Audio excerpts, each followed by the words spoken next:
दे रहे हो, फिर आसानी से मानव देह भी नहीं मिलता, तो क्या मतलब स्वर्ग का, क्या फायदा है स्वर्ग पाने का।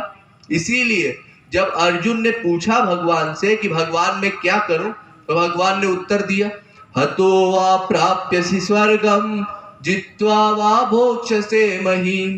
गीता के दूसरे अध्याय का 37वां श्लोक। तू धर्म का पालन कर, तू क्षत्रिय है तो तेरा धर्म है युद्ध करना। अगर तू युद्ध करेगा तो दोनों हाथ में लड्डू। अर्जुन ने कहा महाराज ये आप कह रहे हैं दोनों हाथ में लड्डू, लेकिन मुझे लड्डू दिखाई नहीं देता, क्योंकि मृत्यु लोक में सुख है नहीं और स्वर्ग में आप बताते हैं सुख होता नहीं, तो फिर क्या दोनों हाथ में लड्डू, फिर तो दोनों हाथ में मेरे खाली बचे, कहीं भी सुख नहीं मिलता मुझे। फिर आप क्यों कहते हैं कर्ण धर्म के पालन के लिए, क्या मिलेगा कर्ण धर्म के पालन से। ये बड़ा इंपॉर्टेंट क्वेश्चन। कुछ ऐसा ही आख्यान है भागवत में भी। भागवत के 11वें स्कंद के 14वें अध्याय में उद्धव ने प्रश्न किया। उद्धव भगवान से श्री कृष्ण से प्रश्न करते हैं कि हे श्री कृष्ण, हमारे यहाँ संसार में आपको पाने के कितने सारे मार्ग चल रहे हैं। वदंति कृष्ण श्रेयांसी बहूनि ब्रह्मवादिना तेषां विकल्प प्राधान्य मुताहो एक मुख्यता। भागवत के 11वें स्कंद के 14वें अध्याय का पहला श्लोक। हमारे यहाँ आपको पाने के लिए इतने सारे मार्ग हैं कि एक महात्मा आता है वो कुछ बता जाता है, दूसरा आता है वो कोई और मार्ग बताता है, तीसरा कोई और साधना बताता है। अब जो सुनने वाले लोग हैं ये कंफ्यूज हो जाते हैं, किस महात्मा की बात माने, कौन सही है। एक कुछ बोल के चला गया, दूसरा कुछ बोल के चला गया। तो ये जो इतने सारे मार्ग बने हैं इन सब में कौन से सही है, कौन से गलत है, और ये इतने सारे मार्ग बने कैसे, और क्या सब सही है कि कुछ गलत है कुछ सही है। ये सब इंपॉर्टेंट प्रश्न है। इसका उत्तर भगवान ने फिर दिया, कालेन नष्टा प्रलय वाणी वेद संगीता माया दौ भ्रमणे प्रोक्ता धर्मो यस्य मदात्मका। भागवत के 11वें स्कंद के 14वें अध्याय का 3रा श्लोक।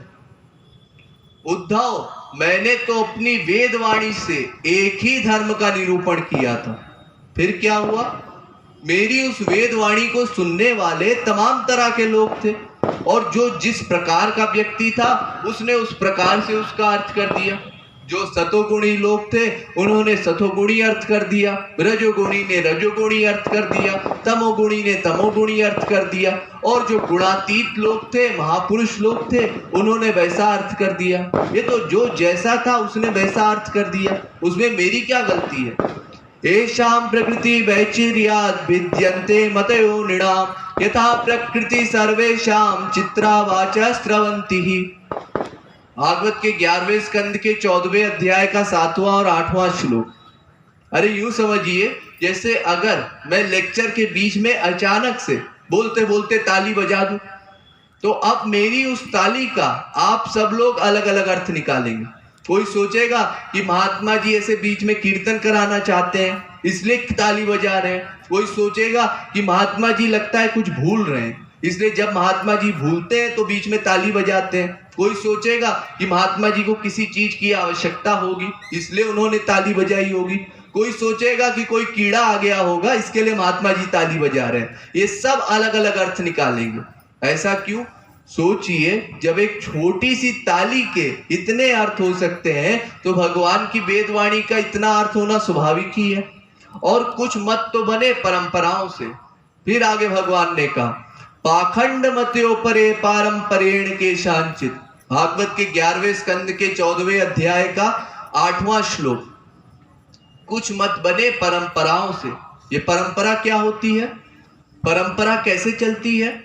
हमारा कोई एक पूर्वज था, उसने कोई प्रथा शुरू की, कोई चीज शुरू की, और फिर उसके बाद उसके बेटे ने उसका पालन किया, फिर उसके बेटे के बेटे ने उसका पालन किया, फिर बेटे के बेटे के बेटे ने उसका पालन किया। अब ऐसे करते करते सब उसका पालन कर रहे हैं, वो फिर वंश परंपरा हो गई। अब उसी तरह से चला आ रहा है, फिर चाहे कितना ही मूर्खतापूर्ण वो कार्य हो वो सब करेंगे। अरे हमारे यहाँ तो ऐसे ऐसे हमारे देश में देखने मिलते हैं कि कई लोग इस प्रकार से बोला करते हैं कि भाई हमारे यहाँ तो जन्माष्टमी नहीं सहती, हमारे यहाँ रामनवमी नहीं सहती। क्या मतलब, मतलब अगर हम भगवान का जन्मदिन मनाते हैं, उस दिन उत्सव मनाते हैं, तो हमारे यहाँ किसी व्यक्ति की मृत्यु हो जाती है।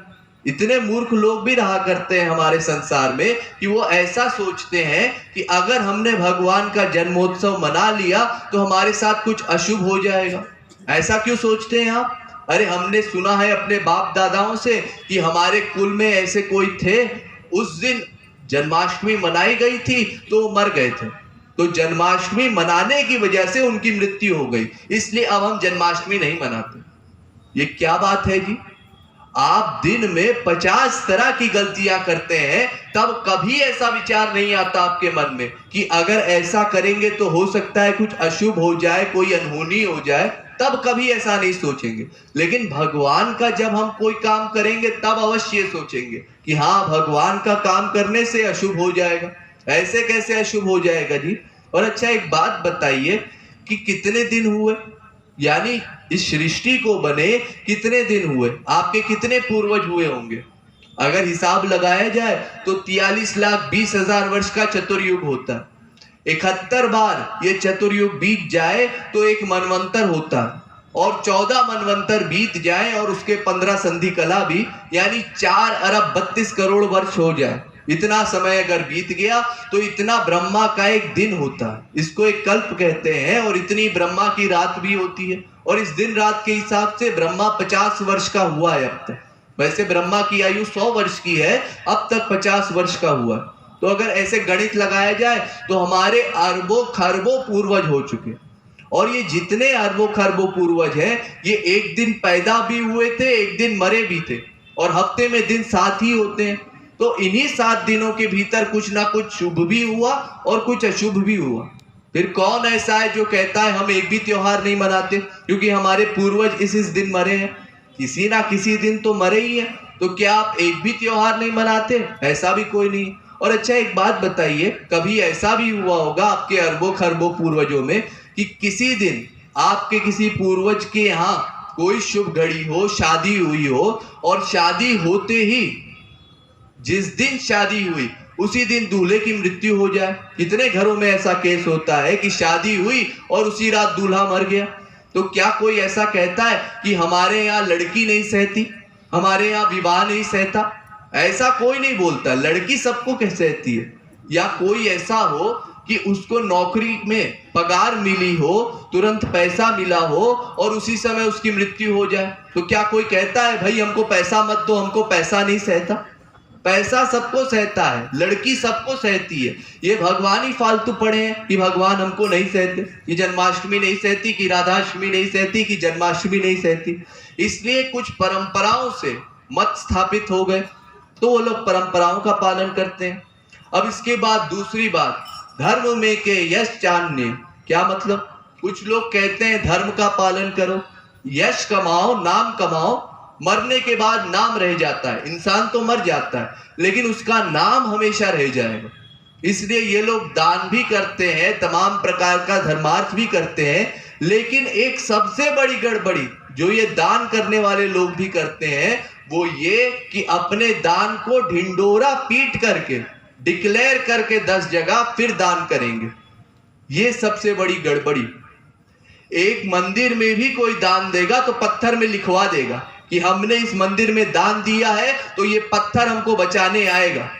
अगर हम बैतरणी नदी में डूबेंगे तो ये पत्थर का सहारा लेके हम पार करेंगे। इतनी बड़ी मूर्खता है हमारी कि सोचते हैं यहाँ का एक पत्थर हमारे काम कर जाएगा।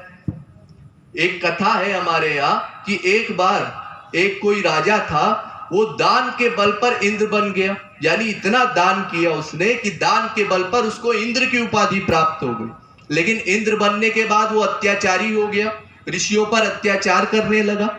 तो ऋषियों ने भी युक्ति निकाली और उस राजा से पूछा कि भाई तुमने कहां कहां दान किया, जरा हमको बताओ, हम भी जाने तुम कितने बड़े दानी हो। तो उसने बताया हमने यहाँ दान किया, हमने यहाँ दान किया, हमने ऐसा दान किया, हमने वैसा दान किया। और जैसे जैसे बताता गया वैसे वैसे उसका पुण्य क्षीण होता गया। यानी दान बता देने से उसका पुण्य समाप्त हो गया। दान दे के फिर दूसरों से गाया नहीं जाता कि हमने दान दिया है। इसीलिए हमारे यहाँ गुप्त दान की परंपरा है। और ऐसे बताता गया और जब सब कुछ बता दिया तो तुरंत गिर पड़ा स्वर्गलोक से नीचे और हीन योनि में पहुंच गया, कुत्ता बन गया। फिर क्या करेगा बेचारा, कुछ नहीं कर पाया। और हम लोग इतने बड़े बुद्धिमान हैं कि एक दान करते हैं 100 रुपए भी तो दिखा करके करते हैं। ये देखिए महात्मा जी 100 रुपए दे रहे हैं, हमारी भगवत प्राप्ति पक्की है। ये हाल है हमारा। अतएव ये दान करने पर कुछ लोग सोचते हैं कि यश कमाया जाए, नाम कमाया जाए, इसलिए 10 लोगों से अपनी तारीफ भी करवाते हैं। फिर इसके बाद कुछ लोग कहते हैं कि इस संसार में हम आए हैं तो अपने सुख को पाने के लिए आए हैं, तो संसार में जब तक जीवित हो तब तक अपने इंद्रियों को सुख देना मत छोड़ो। अरे कर्जा करके सुख दो, लेकिन सुख दो। एक चार्वाक सिद्धांत है ना, यावत जीवेत सुखम जीवेत ऋणम कृत्वा घृतम पीवेत और भस्मीभूतस्य देहस्य पुनरागमनम कुतः। एक बार ये शरीर जल गया तो फिर वापस नहीं आने वाला। तो इसलिए ये जो शरीर तुमको मिला है इसमें खूब मजा करो, कर्जा करके घी पियो, अपना आनंद लो, 10 लोगों को परेशान करो, कभी खुद परेशान मत हो। ये कुछ लोगों का मूर्खतापूर्ण सिद्धांत। अब इसके बाद कुछ कहते हैं कि सत्य बोलो, किसी को असत्य कभी नहीं बोलना चाहिए। एक बार का कथांक है कि एक व्यापारी था, वो काम करता था तो उसके पास ही मेरी तरह जैसे कोई लेक्चर दे रहा था। तो अब उसने सुना कि हमारे पास लेक्चर हो रहा है, तो उसने अपने लड़के को कहा कि अरे तुम दिन भर बैठे रहते हो दुकान में, जाया करो लेक्चर सुनने के लिए, तुम्हारा भी कुछ भला होगा। तो अगले दिन उसका लड़का आया लेक्चर सुनने और महात्मा जी ने लेक्चर में सुनाया कि किसी को भी असत्य नहीं बोलना चाहिए। नहीं असत्य सम पातक पुंजा गिरि सम होई की कोटिक गुंजा। असत्य बोलने जितना बड़ा अपराध और कोई नहीं है। अब उसने सुना तो उसको फील हुआ, उसने कहा हम आज से असत्य नहीं बोलेंगे, सब बातें सही सही बताएंगे। अगले दिन वो दुकान पे जा करके हर ग्राहक को पकड़ता और बोलता कि देखिए जी ये चीज वैसे 20 रुपए की है लेकिन हम आपको 30 रुपए में बेच रहे हैं, ये चीज 40 की है हम 50 में बेच रहे हैं। अब सब ग्राहक भागे जा रहे हैं। बाप ने सुना ये क्या हो रहा है, ये क्या कर रहा है, ये तो हमारा सब धंधा बिगाड़ देगा, इतनी मुश्किल से हमने अपना व्यापार बनाया है, ये तो सब ग्राहकों को भेजे दे रहा है। बाप ने बुलाया, बेवकूफ गधा ऐसा क्यों करता है? अरे आपने भेजा था ना महात्मा जी के पास, तो महात्मा जी ने कहा सत्य नहीं बोलना चाहिए, इसलिए मैं सब सच सच बता दे रहा हूं। तो पिताजी ने कहा ये अच्छी मुसीबत है, अब इसका क्या किया जाए? तो पिताजी ने समझाया, अरे देख बेटा तू ठीक ठीक समझता नहीं है, मैं तुझे बताता हूं कथा सुनने का विधान। बताइए पिताजी। जब तू कथा सुनने जाया कर तो महात्मा जी के बैठने से पहले जा करके अपनी झोली फैला ले। महात्मा जी जो भी बोलेंगे अपनी झोली में इकट्ठा करता रहे, सारा ज्ञान इकट्ठा हो गया। अब इसके बाद महात्मा जी जब उठ के चल दे तो तू अपनी झोली झाड़ दे। यानी महात्मा जी ने जितना ज्ञान दिया लेक्चर के समय हम यही छोड़ के चले जाते हैं, हमको उस ज्ञान से कोई मतलब नहीं। पता चला ऐसे बोलेगा हम राजा हरिश्चंद्र हैं और जा करके सब हमारे ग्राहकों को तोड़ रहा है। ऐसे काम नहीं चलेगा, ऐसे व्यवहार नहीं हो पाएगा, ऐसे व्यापार हमारा नहीं चल पाएगा। इसके बाद कुछ लोग कहते हैं भाई इंद्रियों पे कंट्रोल करो, मन पे कंट्रोल करो, ये सब भी इम्पॉसिबल बातें। कोई कहता है यज्ञ करो, अनुष्ठान करो, कोई कहता है उपवास करो। अरे उपवास के नाम पर हमारे यहाँ कितने ऐसे देवी देवता हैं जिनके उपवास लोग किया करते हैं और उस उपवास में क्या करते हैं, शरीर को कष्ट दिया करते हैं। यानी जबरदस्ती खाना नहीं खाएंगे, बहुत भूख लग रही है, क्या करेंगे, सो जाएंगे। अब भूख लग रही है, खाना नहीं खा सकते तो सो जाएंगे। पहले सोते थे रात को 10 बजे, लेकिन अभी 6 बजे से ही खाट पर लेट गए। चांद नहीं निकल रहा, चांद के दर्शन करने हैं, लेकिन अब दर्शन किए बिना खाना कैसे खाएं, तो पहले ही सो गए। ये तमोगुण पहले घुसा है। उपवास का वास्तविक अर्थ है उप प्लस वास, यानी भगवान के पास निवास करना। ये चीजों को यानी खाने की चीजों को इसलिए छोड़ा जाता था पहले के समय कि ये ध्यान रहे कि आज का दिन हमको भगवत भजन में देना है, आज का दिन भगवान का स्मरण करना है, संसारी काम नहीं करना है। तो संसारी काम एक खाना बनाना वगैरह भी है। तो इससे मुक्ति पाने के लिए लोग कह देते थे कि आज खाना नहीं खाएंगे, ताकि स्त्रियों को भी आराम रहे, पुरुषों को भी आराम रहे, सब बैठ करके भक्ति करें। लेकिन आज के समय में लोग ये सब नहीं सोचते। आज के समय में लोग समझते हैं उपवास का मतलब शरीर को कष्ट देना, ये भी बेकार। फिर कुछ कहते हैं तपस्या करो, तो तपस्या वगैरह तो आज की चीजें नहीं है। कई लोग करते हैं जप करो तप करो, ये सब बेकार है। श्री कृष्ण कहते हैं कि इनमें से एक भी ठीक नहीं। अब उद्धव हैरान है, अरे ऐसे कैसे आप कहते हैं कि एक भी ठीक नहीं? इसमें व्रत भी है, तपस्या भी है, दान भी है, ये सब गलत कैसे हो सकता है?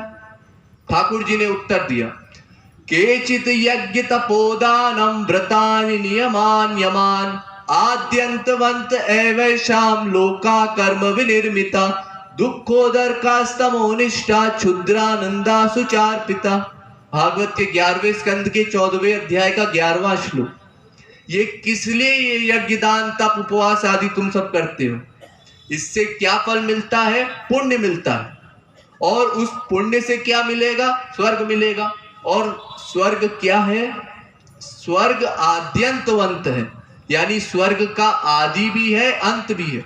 और जितने समय के लिए स्वर्ग मिलता है उतने समय के लिए वहां पर तुम्हारा शरीर दिव्य होता है, लेकिन ये इंद्रिय मन बुद्धि ये सब कचरा रहती है, ये दिव्य नहीं होती। और जितनी समस्या तुमको यहाँ रहती है वो सब वहां भी रहती है।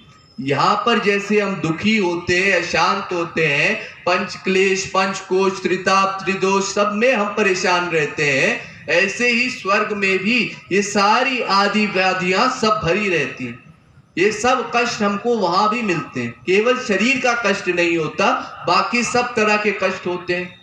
यानी स्वर्ग में भी हमको अपना लक्ष्य नहीं मिल सकता, तो फिर लक्ष्य कहाँ मिल सकता है वो आपको आगे बताऊंगा। पहले चलिए रामायण से समझिए। रामायण में लिखा गया मानस रोग के बारे में, मोह सकल व्याधिन कर मूला तिनहित पुनि उपजहि बहुसूला काम बात कफ लोभ अपारा क्रोध पित्त नित छाती जारा प्रीति करहि जो तीनों भाई उपजहि सन्य पात दुखदाई। यहां से पढ़ते जाइए। कह विधि जर मत्सर अविवेका कह लगी कहो कुरोग अनेका। यहां तक पढ़ते जाइए। ये सब मानस रोग के बारे में, यानी हमारे मन पर जो माया का रोग है इसका वर्णन किया गया। अरे तो ये तो पता है हमको कि हम पर माया हावी है। नहीं, ये नहीं पता हमको। समस्या यही है कि ये मानस रोग यानी माया का रोग हम सब पर हावी है। ये माया का रोग सबको लगा हुआ है, लेकिन किसी को ये पता ही नहीं है कि हम बीमार हैं, हम रोगी हैं। इसीलिए फिर रामायण कहती है, मानस रोग कछुक मैं गाए है सबके लखी विरल ही पाए। है सबके, लेकिन देखने वाले जो लोग हैं ये विरले हैं, यानी अंधे हैं। देख करके भी अनदेखा कर जाते हैं। जैसे मान लीजिए अगर आपको खांसी सर्दी हो जाए, हम लोग समझते हैं खांसी सर्दी तो नॉर्मल समस्या है, अब इसके लिए डॉक्टर को कौन दिखाने जाएगा? ये ठीक हो जाएगी 2 दिन में, 4 दिन में, 10 दिन में, 20 दिन में ठीक हो जाएगी अपने आप। अब आपने इसको सीरियसली नहीं लिया, सोचा कोई छोटा सा रोग है, अब वो बड़ा रोग निकला और बाद में 1 महीना हो गया, आपने कहा ठीक नहीं हो रही, चलो डॉक्टर के पास चला जा।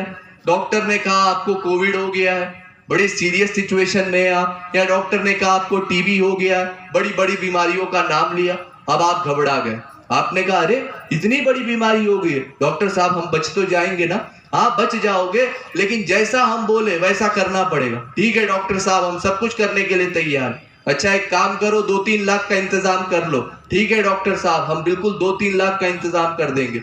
अच्छा एक काम करो, जैसा जैसा हम खाने में बोलेंगे वैसा ही खाना पड़ेगा, जैसे बोलेंगे उतना ही खाना पड़ेगा, बिल्कुल कम ज्यादा नहीं, बिल्कुल तला भुना नहीं। ठीक है डॉक्टर साहब जैसा आप कहेंगे वैसा ही खाएंगे, बस इस रोग को ठीक कर दीजिए। तो ये सिचुएशन कैसे आई? जब ये पता चल गया कि हमको कोई रोग है, तब हमने इलाज करने की कोशिश की। ऐसे अगर ये विश्वास हो जाए कि हम सबको माया का रोग लगा हुआ है, हम सब पर माया हावी है, तब तो हम अपना इलाज करवाएंगे। लेकिन हम ये मानने को ही तैयार नहीं कि हम रोगी हैं। हम सब सोचते हैं हम संसार में खुश हैं, प्रसन्न हैं, हमको कोई समस्या नहीं है संसार में, इसीलिए अध्यात्म में नहीं चलते। अगर ये स्वीकार कर लें कि हमको माया का रोग लगा है, तो अपने आप डॉक्टर के पास भागेंगे, भगवान के पास भागेंगे कि हमको बचाओ, हमको ठीक करो, हमको इस रोग से मुक्त करो। अतएव अपने आप को रोगी मानना ये पहला स्टेप है, और यही गड़बड़ी है। हम बड़े बड़े महापुरुषों के, संतों के लेक्चर भी सुनते हैं, उनके सत्संग भी अटेंड करते हैं, उनके दर्शन भी करते हैं, और सब चीजें करने के बाद ये एडमिट भी करते हैं कि हाँ ये महात्मा है, ये संत है, इसके यहाँ आने पर कुछ मिलता है। लेकिन बात ऐसी है कि जब वो मिलने का समय आएगा, जब दर्शन करने का समय आएगा, तब हम अपने आप चले जाएंगे। अपने आप कैसे चले जाएंगे जी? ये जो लेकिन लगाने की हमारी बीमारी है, यही सब गड़बड़ करती है। हमारा लेकिन लगा देना कुछ ऐसा है जैसे अगर कोई बहुत बड़ा आतंकवादी हो, बहुत बड़ा कोई क्रिमिनल हो, बहुत बड़ा कोई मर्डरर हो, और उसको सजा देनी हो, और बहुत दिन से कोर्ट में केस पेंडिंग चल रहा हो, अगली तारीख दी जा रही हो, और आज के दिन बस सुनवाई पक्की होने वाली थी, लेकिन जज साहब कह देते हैं कि एक गवाही इसके पक्ष में है, इसलिए इसको मौत की सजा नहीं दी जा सकती। वो एक लेकिन हमेशा वो कैदी को बचा ले जाता है।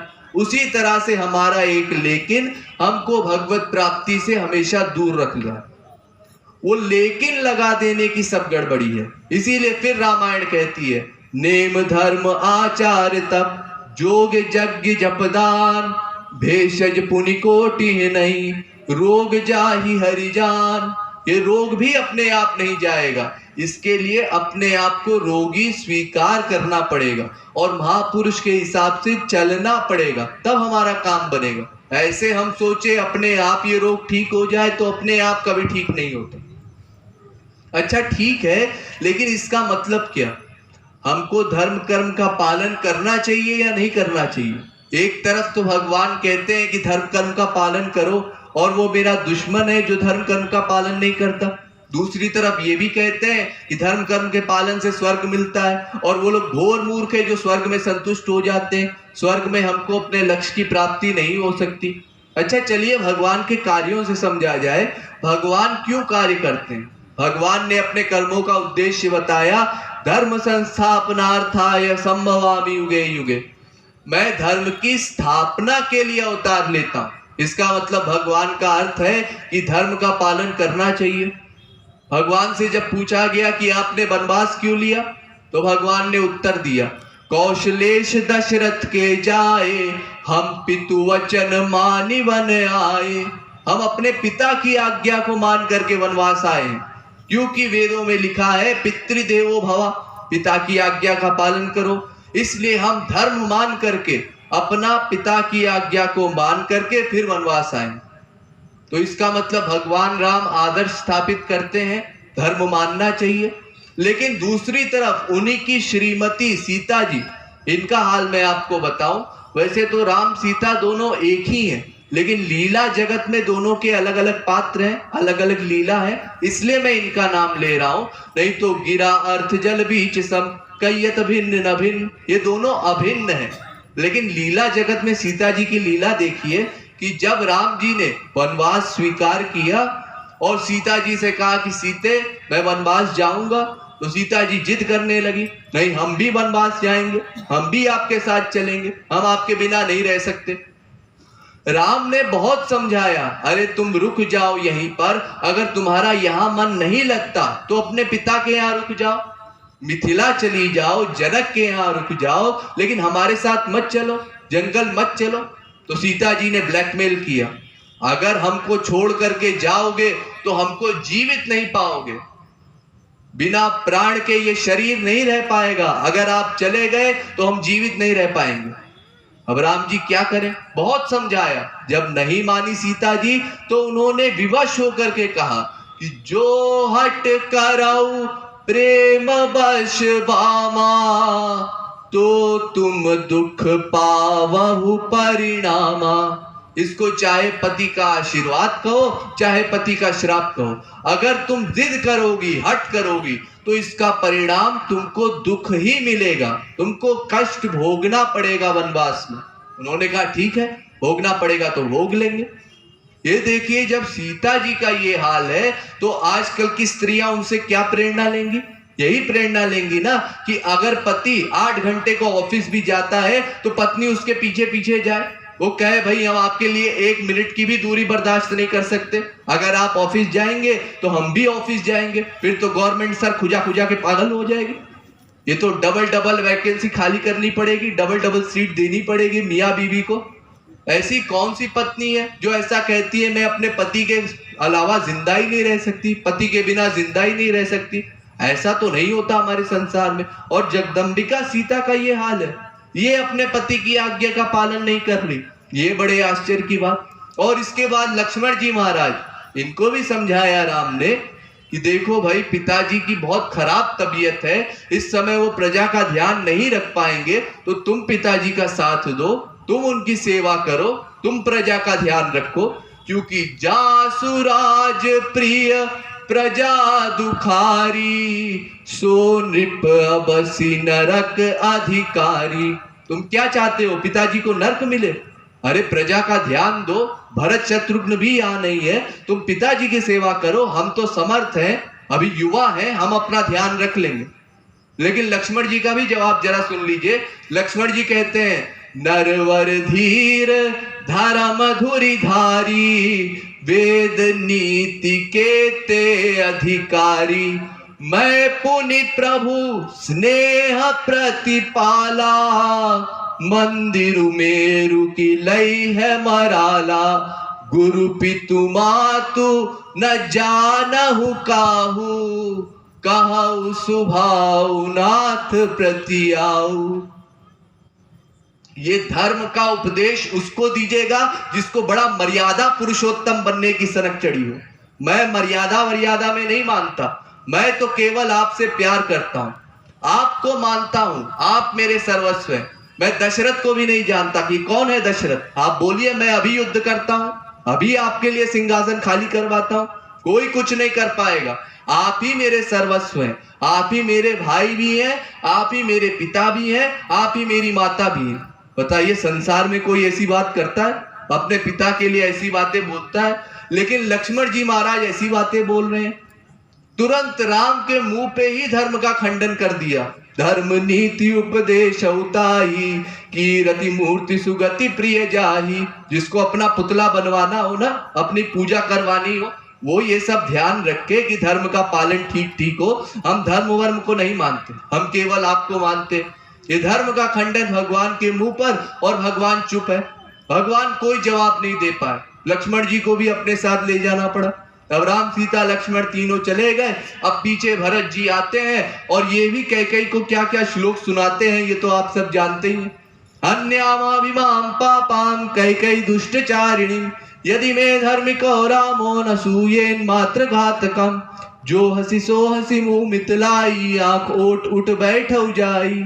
अपने मुंह पर कालिक पोत के हट जा मेरी नजरों के सामने से। तू कैसी माँ है, तूने तो मेरा नाम कलंकित कर दिया, तू मेरी माँ कहलाने के लायक नहीं है। ये भरत जी का हाल है। जहां राम जी आज्ञा दे करके गए हैं कि मेरी माता कैकेयी को कोई कुछ नहीं बोलेगा, कोई दुर्वचन नहीं कहेगा, वही भरत जी महाराज ऐसे ऐसे वचन बोल रहे हैं, ये राम की आज्ञा का खंडन कर रहे हैं। इसके बावजूद लक्ष्मण जी से राम जी कहते हैं, लखन तुम्हार शपथ पितुआना, सुचि सुबंधु नहीं भरत समाना। अरे भरत तो मुझे बहुत प्रिय है, भरत जितना प्रिय है उतना प्रिय और कोई नहीं है। ये धर्म का खंडन करने वाले, ये इतना प्रिय है इनको। और लक्ष्मण जी के बाद ये इनका भी हाल मैंने आपको बताया, शत्रुघ्न जी महाराज का। ये भी मंथरा पर प्रहार कर रहे हैं। उमकिलात तकी कुबर मारा, लगे घसीटन धरी धरी झोटी। घसीटते हुए मंथरा को मुक्के मारते हुए, लात मारते हुए ला रहे हैं। ये शत्रुघ्न जी महाराज अपने ही घर में शत्रु का संहार कर रहे हैं। ये शत्रुघ्न जी महाराज का हाल है। और जो ब्रह्मा गोपियों के लिए कहता है कि षष्ठी वर्ष सहस्त्राणी, माया तप्तम तपा पुरा, नंद गोप ब्रज स्त्रीणाम पाद रेणुपलब्धये तथापि न माया प्राप्तस्ताम वै पाद रेणुवा। बृहद वामन पुराण। ब्रह्मा गोपियों के लिए कहता है कि मैंने 60,000 वर्ष तपस्या की, फिर भी गोपियों की चरण धूल नहीं प्राप्त कर पाया। उन गोपियों का ही हाल देख लीजिए। जब उन गोपियों को भगवान ने महाराज के दिन बुलाया, शरद पूर्णिमा की रात्रि को बुलाया, तो मुरलीनाद किया। वो मुरलीनाद सुनकर सब गोपियां आई ठाकुर जी के पास। तो ठाकुर जी ने शिष्टाचार में सबका स्वागत किया। स्वागतम ही महाभागा प्रियम किम करवाणि वा। भागवत के 10वें स्कंद के 29वें अध्याय का 18वां श्लोक। आइए आइए, आप सबका स्वागत है। क्यों आई हैं आप लोग, किस प्रयोजन से आना हुआ? वैसे हम लोग स्वाभाविक रूप से किसी का स्वागत करते हैं, शिष्टाचार जैसा कहता है, वैसे ही ठाकुर जी स्वागत कर रहे हैं। गोपियां बिल्कुल चुप हैं, गोपियां कुछ उत्तर नहीं देती। ठाकुर जी ने सोचा अच्छा मैं समझ गया। क्या समझ गए? दृष्टम वनम कुसुमितम राकेश कर रंजितम। भागवत के 10वें स्कंद के 29वें अध्याय का 21वां श्लोक। शरद काल का मौसम है, इतनी बढ़िया रात्रि है पूर्ण चंद्रमा की, और इसमें इतनी मधुर हवाएं चल रही है। प्राकृतिक सौंदर्य भी ऐसा अद्भुत है कि वसंतकालीन फूल खिले हुए हैं। इस समय शरद पूर्णिमा के समय ये प्रकृति का भी उलट पलट हो रहा है। तो आप प्रकृति का सौंदर्य जो इस समय बिखरा हुआ है, इसका मजा लेने आई है। आप प्राकृतिक सौंदर्य का आनंद लेने आई है। ठीक है, मजा ले लीजिए 10 मिनट 15 मिनट, और उसके बाद फिर चलते बनिए अपने अपने घर। क्यों? तद्यात्मचिरम गोष्ठम शुशुध्वम पतिन सती क्रंदन्ति वत्सा बालाश्च तान्यपाय यद्दूयत्। भागवत के 10वें स्कंद के 29वें अध्याय का 22वां श्लोक। आपके घर में आपको न पा करके आपके सब घर वाले परेशान हो रहे होंगे। जितने पति हैं और जो सास है, यहाँ तक कि गाय बछड़े हैं, वो भी परेशान है। आपके बच्चे रो रहे हैं, अपनी माता को ढूंढ रहे हैं। यहाँ तक कि जो गाय बछड़े हैं वो भी आपको ढूंढ रहे हैं। तो आप इन सबको परेशान मत कीजिए। आपका धर्म है इन सबकी सेवा करना, तो जा करके इनकी सेवा कीजिए। कुछ देर गोपियों ने सुना, अब उसके बाद उनसे सुना नहीं गया। तो फिर गोपियां भी उत्तर देती हैं। यत्पत्य पत्य सुहृदा मनुवृत्तिरंग स्त्रीणाम स्वधर्म इति धर्म विदात्वयोक्तम अस्त्वेवमेतदुपदेश पदे त्वयीशे प्रेष्ठो भवान सनुभृताम किल बंधुरात्मा। हे धर्मात्मा, धर्म ज्ञानी श्री कृष्ण, ये श्री कृष्ण को टॉन्ट हो रही है। तुम बड़ा धर्म का लेक्चर झाड़ते हो, हमको धर्म सिखाना चाहते हो कि पतियों की सेवा करो, कि गायों की सेवा करो। क्या मिलेगा हमको? हम किसी की सेवा कितना भी कर लें, हम इस मृत्युलोक में एक व्यक्ति को भी खुश नहीं कर सकते। एक व्यक्ति भी हमारी सेवा से खुश नहीं हो सकता। क्यों? क्योंकि आनंद दाता तो तुम ही हो, तुम ही किसी को आनंदित कर सकते हो। अब मान लो हम जाकर के किसी को पानी दें और उसको खाना खाने की भूख हो, तो क्या मतलब है हमारी सेवा का? उसके भीतर के मन की बात हम तो नहीं समझ सकते, उसको किस समय क्या चाहिए। मान लो उसको गर्म पीने का मन है, हम उसको ठंडा ठंडा ला के दें, फिर वो हमको 10 गालियां और सुनाए। इस समय इतनी गर्मी है, तुम हमको और क्या गर्म ला के दे रहे हो, कुछ ठंडा ला के दो। इस तरह से कुछ विरोध हो जाए तो हम नहीं जान सकते कि किसको क्या चाहिए, और हम किसी को सुख दे भी नहीं सकते। और तुम ही सबको खुशी दे सकते हो, क्योंकि तुम केवल हमारे नहीं हो। आगे भागवत में लिखा, गोपी नाम तत्पति नाम च सर्वेशामेव देहि नाम। तुम हमारे भी पति हो और हमारे पतियों के भी पति हो। तुम आत्मा के पति हो, तुम ही सबको सुख दे सकते हो। इसलिए हमको धर्म का उपदेश मत दो, तुम्हारे धर्म का उपदेश तुम ही को मुबारक हो। श्री कृष्ण चुपचाप मुस्कुरा करके सुन रहे हैं, कुछ नहीं बोल पाए। अरे यही बोल देते कि धर्म का पालन तो मैं भी करता हूं, तुम किस खेत की मूली हो, जैसा मैं बोल रहा हूं वैसा मानना पड़ेगा। लेकिन कुछ नहीं बोल पाए, चुपचाप मुस्कुरा करके सब सुन रहे। तो इसका मतलब क्या निकाला जाए? धर्म का पालन करना चाहिए कि नहीं करना चाहिए? और फिर धर्म का पालन मुश्किल भी कितना है? क्या धर्म का पालन कोई आसान काम है? अब मान लीजिए आपको यज्ञ ही करना हो तो यज्ञ करने में भी 6 विधान होते हैं। जैसे पहली बात, जो यज्ञ करने वाला ब्राह्मण हो वो इतना विद्वान हो कि प्रत्येक मंत्र के प्रत्येक अक्षर का प्रत्येक स्वर बिल्कुल ठीक ठीक उच्चारण करे। फिर दूसरी बात, जो यज्ञ की कमाई जो सामग्री है वो जिस कमाई से आती है वो कमाई बिल्कुल सच्ची हो, यानी कोई करप्ट ना हो। फिर उसके बाद वो ब्राह्मण भी निष्क्रिय हो। इतनी सब चीजें चाहिए होती हैं। अब उसमें से मान लीजिए एक शर्त ये है कि प्रत्येक शब्द का उच्चारण ठीक ठीक होना चाहिए। अब हमको तो पता नहीं उच्चारण क्या होना चाहिए, अगर पंडित जी ने गलत उच्चारण कर दिया तो गलत फल हमको मिलेगा। एक बार ऐसी वेद में कथा है कि एक बार एक असुर ने ब्राह्मणों को पकड़ करके यज्ञ करवाया और उस यज्ञ में असुर ने कहा पंडितों से कि तुम यही मंत्र बोलोगे कि इंद्र शत्रु विवर्धस्व, अर्थात इंद्र के जो शत्रु हैं उनकी शक्तियां बढ़े। उसको मंत्र याद था, उसने कहा इसी मंत्र का उच्चारण होगा और किसी मंत्र का उच्चारण नहीं होगा। अब पंडितों ने कहा अजीब मुसीबत है, हम और कोई मंत्र बोल भी नहीं सकते, फिर क्या किया जाए। तो पंडितों ने चतुराई दिखाई और स्वर बदल दिया, यानी आत दुरात की जगह अंतोदात्य लगा दिया। असुर बढ़े की जगह असुर घटे, बस स्वर में बदलाव कर दिया और उस स्वर बदलने की वजह से शब्द वही होने पर भी असुर को उल्टा फल मिल गया और असुर मारा गया। तो जब मर गया तो भगवान के पास गया, असुर ने शिकायत की, क्यों भाई, मैंने तो यज्ञ भी करवाया था, आपने फल भी दिया था, फिर उल्टा फल कैसे मिल गया। भगवान ने बताया तुमने गलत यज्ञ किया था, तुमने मांगा कि इंद्र के शत्रु जो हैं वो घट जाए, असुरों का बल कम हो जाए, इसलिए असुरों का बल कम हो गया। कहता है अरे मैंने थोड़ी यज्ञ किया था, वो तो पंडित जी ने किया था। हाँ तो शर्त क्या है ये भी तो पढ़ लेते। स्वर्तो वर्ण तो व मिथ्या प्रयुक्तो न तमर्थमा सवद भगरो यजमानम हिनस्ति यथेंद्र शत्रु स्वर्तो पराधार। पतंजलि महाभाष्य। अगर स्वर की गड़बड़ी हुई तो यजमान का विनाश हो जाएगा। इतना भयंकर है कर्मकांड। फिर ऐसे कर्मकांड का पालन अगर कर भी लिया तो उससे स्वर्ग मिलेगा, वो भी मतलब नहीं। फिर कर्म धर्म का पालन करना चाहिए या नहीं करना चाहिए, ये क्या विरोधाभास है, इसका उद्घाटन कल किया जाएगा। बोलिए वृंदावन बिहारी लाल की। अब अगला भजन जो मैं करवाने जा रहा हूं, आज हमारे महाराज